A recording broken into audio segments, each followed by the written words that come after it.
Jump tutorial videos. How to jump. I mean, it's gotta be the most published mountain bike tutorial on the internet, right? Just so many tips, so many suggestions. And if you're anything like me, after all those tips and endless YouTube videos that I've watched and articles that I've read, it still felt to me, as I was flying up to that next big jump, that the jump and my bike were working like a pair of tag team wrestlers to take me down to the ground. And all the while, I was just trying to remember tip number 47 from the last tutorial I watched. It just wasn't working for me. Until one day, a little while back, something clicked and completely changed the way that I thought about hitting jumps. And we are talking about one technique, one movement, one single thing to remember that will have you jumping more confidently over any type of jump at any speed. This is a different type of how to jump video. So before we go any further, let's all just try and forget about the 1,798 tips and tricks about jumping we have had rammed into our heads over the last few years. And let's just be logical about this for a second. Okay, so when I'm all geared up, I am 6 times heavier than my bike. 600% more mass right here than right here. So if we're talking about, mass and physics here, when you're barreling down the trail, heading up the face of that next jump, what do you think is gonna make the most impact for how that jump is gonna go? Is it gonna be your bike or you? Yeah, it's you and the mass of your body. You're the one that should be in control, and you should be leading your bike over that jump.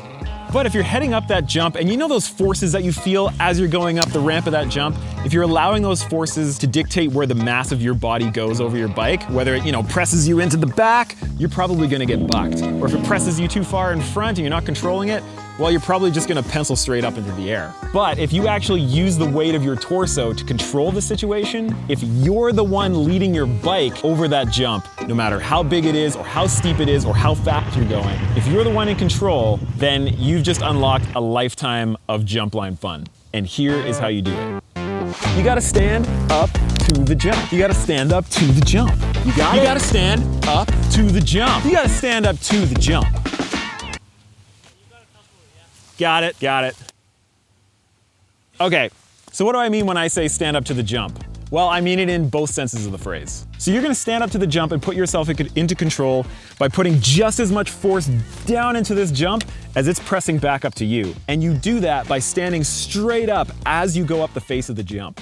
So as you start rolling up the face of the jump, you go from kind of a ready position, arms and legs bent, to purposefully and powerfully standing straight up as you go up the lip of that jump. And by that I mean standing up perpendicular to the ground.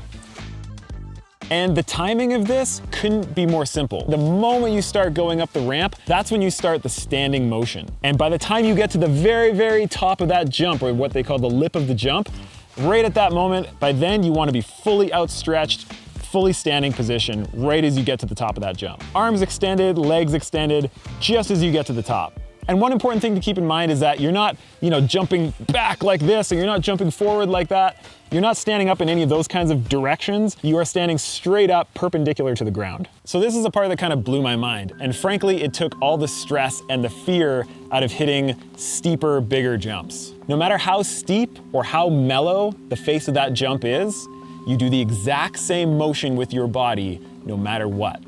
All you do is you stand straight up. You're hitting a super mellow, blue rated jump, you stand straight up, perpendicular to the ground. Are you hitting like a really lippy, black diamond rated jump like the one over there? Same thing, you stand straight up, perpendicular to the ground, every single time. But of course, as you probably know by now, between a steep jump or a mellow jump, it just feels different going off of it with your bike, right? But what that really comes down to is the fact that your bike's angle going up the jump is gonna change a lot, but yours isn't. And so if you're hitting like a mellow, blue rated jump, and it's more of like a chill jump face to it, your bike doesn't have that much angle going off that jump, and you're standing straight up. So you're a little bit further away from your handlebars, whereas like this black rated jump over this way, that's super, super steep on that lip, your body's still doing the same thing. You're just standing straight up, perpendicular to the ground. But of course your bike is moving up that steep face. And now sometimes you'll find that your front wheel's in front of your face and your handlebars right here, but it's still always the same motion for your body. You're just standing straight up, no matter what your bike needs to do. Now, I mentioned before about equalizing that pressure, pressing back into the jump as you go up the ramp, and I want to just mention that one more time, because this whole stand up to the jump idea covers two extremely important bases. One is that body position and putting yourself in a spot where you're telling your bike what's up as you go over the jump and not the other way around. And the other half of it is getting that pressure applied into the face of the jump and equalizing that pressure. The pressure that's being put on you, you're pushing right back into the face of that jump. Now, if it's a faster jump trail with big, lippy, rampy jumps, you're gonna have to press even harder because, well, there's gonna be more pressure being applied to you. So just kind of keep that in mind of equalizing that pressure between the ramp pressing up on you and you pressing down on the ramp, and you should be golden. All right, so now that I've told you what to do, I do have one very important warning. Watch your speed. So if you're anything like me, then you've probably been relying on a little bit of extra momentum to make it from the lip to the landing of the jump in the past. And that's mostly because people who are a little bit uncomfortable on jumps tend to squash the lip a little bit. But now that you kind of fast-track your jumping technique by standing up to the jump, you don't need as much speed because now you've got the pop. And I'm giving you this warning because of my own experience. When this whole stand up to the jump light bulb went off in my head, I happened to be in Whistler at the time and we were riding some blue rated trails, but I decided to take this technique and really test it out on A-Line, which is a huge, black diamond, very fast jump trail. You may have heard of it. So I rolled into A-Line at the same speed as usual, and I promptly, massively oversent the first 3 jumps in a row, like right to flat.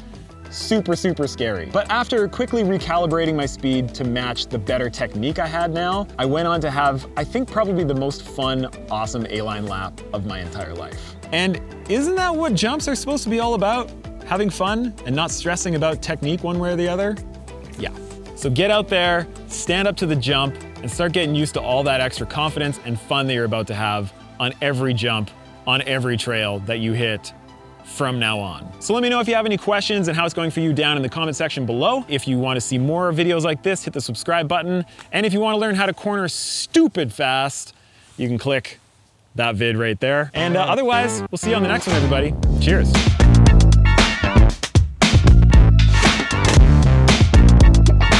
It's like, wiggle a lot, you stand up